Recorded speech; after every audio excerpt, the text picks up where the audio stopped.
দর্শক, এবার বাড়ি ফেরার খবর শুনবো, কেননা জাতীয় নির্বাচন এবং গণভোট উপলক্ষে দুদিন ধরেই ঘরের দিকে মানুষ ফিরে যাচ্ছেন এবং সেই খবর জানাতে রাজধানীর বিমানবন্দর রেল স্টেশন থেকে সরাসরি যোগ দিচ্ছেন সহকর্মী মাঝার মাহবুব। মাঝার, আমাদেরকে জানাবেন যে বিমানবন্দরে এই মুহূর্তে কি পরিস্থিতি দেখতে পাচ্ছেন এবং যাত্রীর চাপ কেমন? স্টেশনে যদি বলতে হয়, গতকালকের তুলনায় আজকে যাত্রীর চাপ যথেষ্ট কম। তবে সকাল থেকে আমরা যে দৃশ্য দেখতে পেয়েছি, যা ফুটে উঠেছে, সেটি হচ্ছে যে এখন আর ট্রেন শুধুমাত্র ট্রেন নিয়ে এখন ভোটের ট্রেন হয়ে গেছে। কারণ যারা যাত্রীরা যাচ্ছেন, ইতিমধ্যে আরেকটি ট্রেন কিন্তু দেখা যাচ্ছে যেটি সিলেটের উদ্দেশ্যে জয়ন্তিকা এক্সপ্রেস, যার নাম, সে ছেড়ে যাবে এখনই বিমানবন্দর রেলওয়ে স্টেশন থেকে। এবং মূলত যারা সিলেটগামী যারা যাত্রী ছিলেন ভোট দিবেন বাড়িতে গিয়ে, তারা কিন্তু এতক্ষণ অবস্থান করছিলেন রেলওয়ে স্টেশনে। আমরা চেষ্টা করব কয়েকজনের সঙ্গে একটু কথা বলবার জন্য, যে যারা ভোট দিতে বাড়িতে যেতে চাচ্ছেন। আপনার কাছে একটু জানতে চাই, বাড়িতে যাচ্ছেন, ভোটের আমেজ কেমন লাগছে? হ্যাঁ, ভালোই লাগতেছে, এই প্রথম ভোট দিতে যাইতেছি।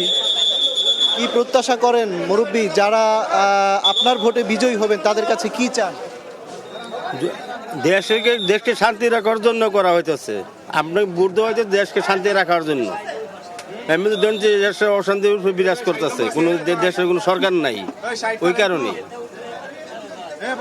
আসলে যারা রাজধানী ছেড়ে গত দুদিনে যারা বাড়িতে যাচ্ছেন, ছুটি পেয়েছেন 3-4 দিনের, একই সঙ্গে এই প্রথম অনেকেই ভোট দেবেন। আবার যারা সিনিয়র সিটিজেন, যে দীর্ঘদিন ভোটের যে অধিকার বঞ্চিত ছিলেন, সবার মধ্যেই, সব বয়সীদের মধ্যেই আসলে এক প্রকার যে আগ্রহ উদ্দীপনা কাজ করছে।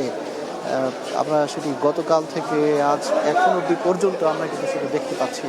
এবং ভোগান্তির যদি বিষয়টা বলতে হয়, যে বরাবরের মতোই আমরা প্রতি বছর দুটি ঈদযাত্রা বা এই ধরনের বড় যাত্রায় যখন আমরা দেখি যে রেলওয়ে স্টেশনে এবং যাত্রাপথে একটু ভোগান্তির জায়গা থাকে, এবারও বরাবরের মতোই কিছুটা ভোগান্তি বা দীর্ঘ সময় অপেক্ষার পর যাত্রীদের অপেক্ষা, এই সব কিছু মিলে এতটুকু ভোগান্তির অভিযোগ যাত্রীদের আছে। কিন্তু তারা আবার বলছেন যে যেহেতু একটা ভোটের আমেজ পরিবেশ তৈরি হয়েছে, সেই জায়গাতে তারা এটাকে খুব বেশি একটা নেতিবাচক হিসেবে নিচ্ছেন না, ইতিবাচক হিসেবে নিচ্ছেন। কারণ দীর্ঘদিন পর বাড়িতে গিয়ে 3-4 দিন কাটাবেন, একই সঙ্গে নির্বাচনের যে একটা আমেজ, ভোট দেওয়ার যে একটা আগ্রহ, নতুন সরকার আসবে, তাদের কাছে তাদের যে ভোটারদের যে প্রত্যাশা, সেটিও তারা ব্যক্ত করছেন যে নতুন যারা সরকার আসবেন, তারা অবশ্যই দেশের জন্য কাজ করবে, দেশের শান্তি শৃঙ্খলা বজায় রাখা, দুর্নীতি দমন করা, একই সঙ্গে জনগণের যে যানবাহনের নিরাপত্তা সেটি নিশ্চিত করা।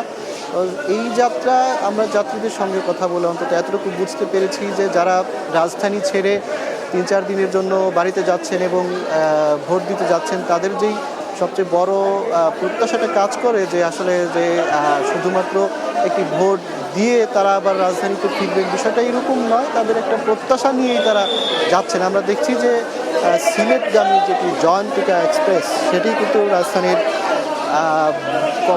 বিমানবন্দর রেলওয়ে স্টেশন থেকে কিন্তু ছেড়ে যাচ্ছে জয়ন্তিকা এক্সপ্রেস, এবং একদম ট্রেন ভর্তি যাত্রী নিয়ে যাচ্ছে এবং তাদের বুক ভরা যে প্রত্যাশা রয়েছে আগামী দেশ গড়ার। মাঝার, আপনাকে অসংখ্য ধন্যবাদ।